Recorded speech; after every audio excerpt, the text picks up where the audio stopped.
in on Procyon Radio and Television with Sarah Agbo. I have MQ all-rounder, a music comedian in the house. Thank you for joining us. Thank you for joining us. No more redundancy, inefficiency. Shittima sends strong warning to civil servants. Shittima declared this at the second graduation and award presentation ceremony of 107 civil servants who underwent training organized by the Office of the Head of Civil Service of the Federation. Shittima noted that the Leadership Enhancement and Development Program initiative will help address long-standing challenges facing the Nigerian civil servants. AKEREDOLU's son's appointments. Please, how can a son check and balance his father? Yemi Ademoloku, the executive director of Enough is Enough Nigeria, has weighed in on the recent appointment of Babajide AKEREDOLU by the Ondo State Governor, Rotimi AKEREDOLU. Recall that the state governor, AKEREDOLU, appointed his son, Babajide AKEREDOLU, as the Director General of the Performance and Project Implementation Monitoring Unit in the state. Reacting to this development, Yemi Ademoloku questioned the reason for the appointment, asking how a son is supposed to check and balance his father, as the PPIMU is a government agency established to create checks and balance in the states. MQ all-rounder. Thank you. Here we are on Trending Today. Shittima warning the civil servants that there's no more redundancy and there's no more inefficiency as long as they remain civil servants.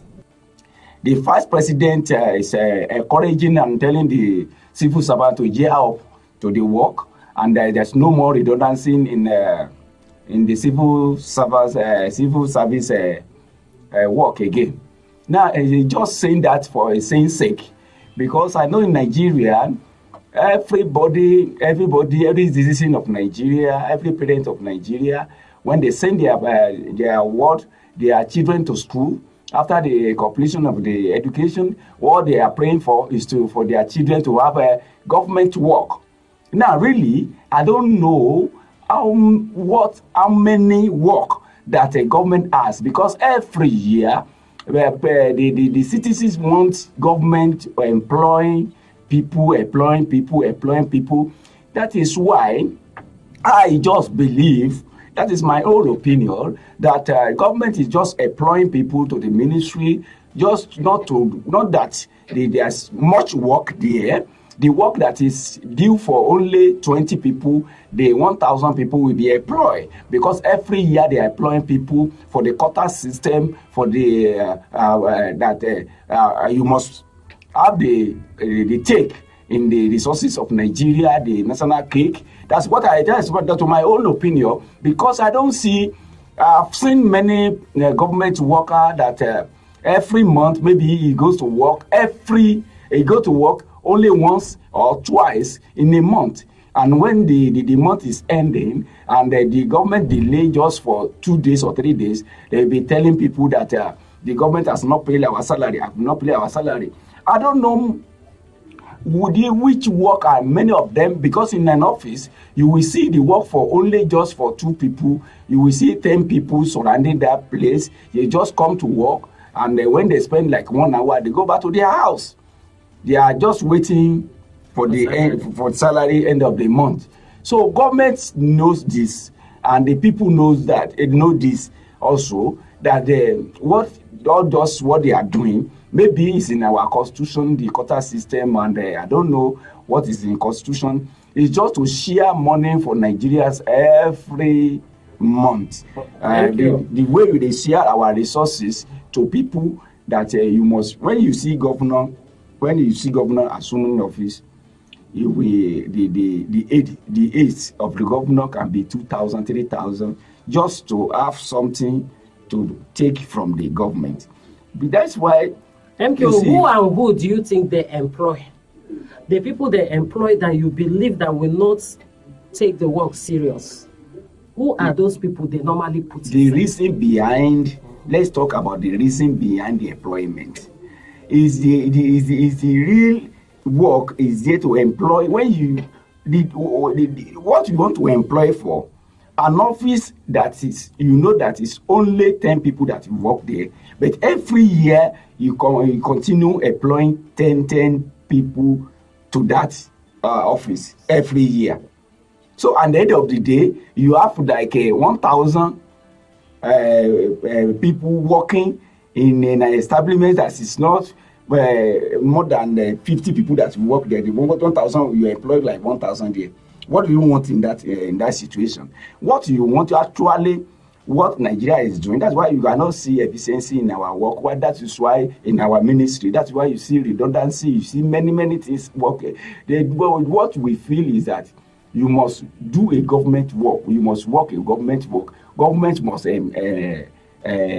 employ you, so to partake in the resources of Nigeria, the national cake. That's how I see it. All right. MKO all-rounder. How can a son check and balance his father? This is coming from the executive director of Enough is Enough Nigeria. Enough is Enough of Nigeria. You are a pressure group, I believe. But what you are saying here is that the AKEREDOLU, the governor of Ondo State, appointed a son to head an agency in Ondo State to oversee the monitoring of an agency there. I don't see anything wrong with that, because the son is also the citizen of Ondo State. And the question is this: if you say that the son, is the son not qualified or competent to head that the ministry or the agency? If it is competent and qualified to head that ministry, I don't see anything bad here. For being the son of the governor doesn't deter him from working for his people, because he have the right, also as his father and everybody else in that state, to work for the betterment of that state. So he wanted to contribute. You cannot restrain him from contribute to his quota for his people.